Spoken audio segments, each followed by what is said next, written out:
Do you guys remember when the Detroit Red Wings were one of the greatest things in hockey for a long time? Yes, I do too. Those days are still around. Excuse me. Those days are still around, but they're not gonna come for a little bit yet. I think they are on the right track, but they're getting there. And the Detroit Red Wings, it was no surprise when they were going to be eliminated. They're in a rebuilding mode, and I still, in a way, think that they don't have. They're still trying to find their identity on what to do. And I like there's some things I do agree with, and there's some things I'm kind of like, well, like for instance, their head coach. I don't know why. I don't know what they really see in the guy, but I think they gotta move on. I don't know why. It's just something that like I'm looking. I'm like, yeah, no, it's not really going out from there. They got a lot of good players. They do have some players going on, and also too, they have a lot of players that are taking up a lot of money that aren't on the ice.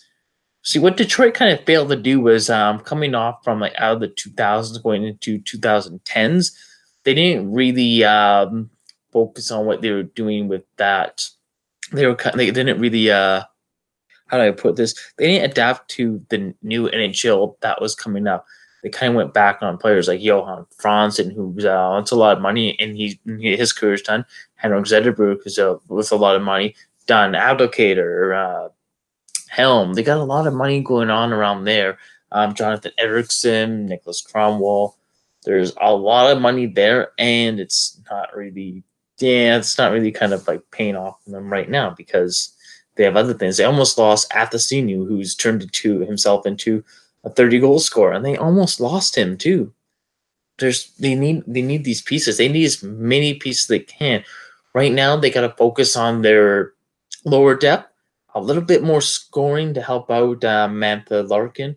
Tyler Bertuzzi's doing pretty well. That's pretty cool too. They got to develop Philip Zadina pretty well. And they got to focus on their goaltending.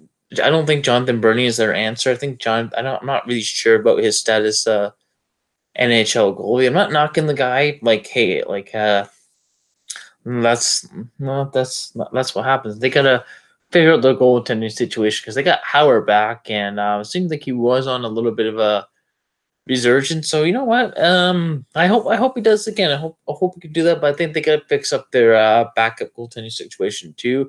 Fix up what's on their defense and kind of go from there. It's gonna be an interesting offseason for them. It's gonna be interesting to see what they do. I don't know. I'll see it right now for other notes in that right now. I can't really no, I can't really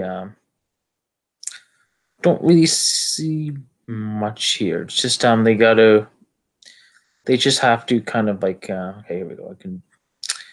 I can do this because Gustav Nyquist, who was traded for a pick to the Sharks. I think they could have maybe pried a bit more from there. Thomas Vanek, which I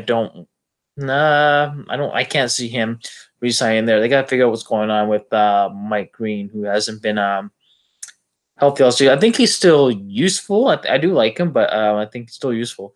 And then a couple of like the other prospects, they got to make sure they're developing right. Like Darren Helm here is not really doing it. Some of the other defensive aspects that they got to fix with that. So are they on the right track? I think they're